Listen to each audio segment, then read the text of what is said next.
welcome to another tutorial on how to be a great player.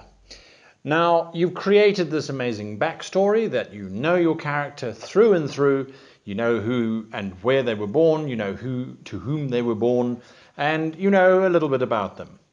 But does that make you a great player? Well, it makes you a great character creator, and it certainly is a step on the road to being a great player, but the game is called role-playing. So that means you are playing a role. If you create a character who's got a great backstory and then you just play them as yourself, it is technically role-playing, but you could do it better. You could create a character who is nothing like you in real life, so that other players, when they look at you, they go, but you're not normally aggressive or caring or argumentative. But how do you determine that? How do you determine what characteristics your character should have? Well, this comes down to the type of character you want to play. So if we look at, say, an example of a character, let's take Elizabeth Branson, simply because she's got quite a good story. What type of person is she? What's her outlook on life? Well, we're going to cover the first 4 different types, which each come with 2 keywords, which will help you to really role play. So the very first one, the dependable character. The dependable character is somebody who is self-controlled, someone who is restrained. They will follow through on anything they commit themselves to. They will be there for you right until the very end. As if Elizabeth is a dependable character. She is someone that the rest of the players go, I know she will do her part. She won't abandon us. She won't run away. She won't lie unless it's to help us. She is dependable. She's reliable. But look at those 2 key words, self-controlled and responsible. So she's responsible for reliable, responsible. She is not the type of person who is going to run around and scream and shout. Self-controlled also means that she will be fairly reserved. She won't walk to the front and start negotiating. She won't suddenly accuse the leader of being incompetent. She will observe, she will listen, and then she will work through issues, always in a dependable kind of way. She's a predictable character. She doesn't do anything out of character necessarily. So to play that person, that might be a dwarf. They're always there. They're very loyal. That's the dependable. The conscience. The conscience is the type of player who is caring and helpful. So a paladin might be the conscience. Within a group, the conscience type anyway, would listen to what everybody else is saying and then raise the question, but is it the right thing to do? Will it save people or will it hurt people? And if it's going to hurt people, we cannot do it. This doesn't necessarily mean that they're a goody two-shoes. It just means that they are caring about others. If we don't help Tin Man get his heart, he will never fall in love. So let's massacre 10,000 people so he can find his heart, because I care about Tin Man.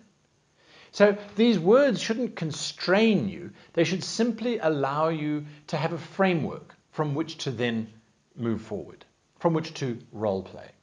So the caring character, the conscience, might disagree with people a lot, especially if they're strongly principled, which is entirely up to you as the player. The conscience might disagree with the dependable. The dependable might say, we went to war, went to war with us first, we're now going to go to war with them. That's how it is. The conscience might say, but why did they go to war with us? Let us go and see what their problems are, and perhaps we can resolve it that way. Or the conscience might say, many people are going to get hurt in this war, we should build better armor that will protect our soldiers in the coming battle. 2 very different approaches to characters already. Same backstory, It just means Elizabeth now will happily, reliably conduct her experiments on people to find that mysterious cure. If you don't know what I'm talking about, look at 6 questions to ask your character when building a character.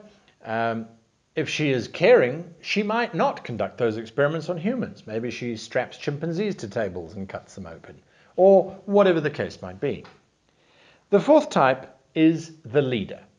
Now, this is, in my opinion, the most difficult role for somebody who is not a natural leader to play.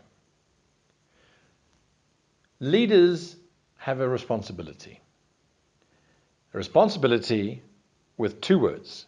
They are industrious, in other words, they get things done, and they are goal-orientated. So they will say, we need to go to war with that enemy. Right, we will mobilize the army, and then we will invade them, and once we have burnt 5 cities, we are done. And that's it. They don't really care about whether the men are going to be armed or not. They don't really care about whether it is the right thing to do or not. It is something that must be done, and this is how it shall be done. So it is a very straightforward kind of approach. And a lot of people in role-playing are naturally inclined towards that because they see the game as being, oh, we must defeat the monster, then we must go to the cave, then we must get the treasure. If you're a leader, sure, go with that. But if you're dependable, well, you're there to support your companions. If you're caring, or if you're the conscience, well, perhaps that treasure should be returned to whomever it got stolen from in the first place. The leader doesn't really care. Once he's got the gold, that's it. Move on to the next goal, move on to the next objective. And then just finally, the soul. The soul is the artistic, expressive type. The soul doesn't really have goals, except to be beautiful, or to make beauty. Whether that is by inspiring the troops, finding the absolute stark beauty in the death of the fallen soldiers. Or perhaps it is in creating this amazing banner that the troops will walk in front of. Perhaps it is in how the soul carves up their enemy. Do they go limb, limb, straight through the torso? Do they perhaps intricately carve patterns on the skulls of their enemies? The soul is all about being expressive. And they're not really about leading. They're not really about caring for others. For them, it is the act that is beautiful. So you could play a dwarven berserker who's actually the soul of the party. He looks for the beauty. He pauses in that moment when his companion is being burnt alive by the dragon's breath and goes, that's beautiful. He sacrificed himself for us. I love this moment. Now I'm going to cut that fucking dragon's head off and put it on my wall because it'll be beautiful. Whatever you want to do. So those are 4 types. There are several more coming up, which I will go through next week. I'm a bit pressed for time this week. I do apologize. But also it's a short form video to see whether you guys prefer this or whether you prefer the longer lectures. As usual, hit that like button, hit that subscribe button, watch the Bacon RPG. There's lots of tips there. There's some very good role playing going on from behalf of my players. I do love playing with them. And there are interesting things afoot. As soon as my webmaster gets his troops into gear, there may be something for you. So watch this space. Until next time, happy playing.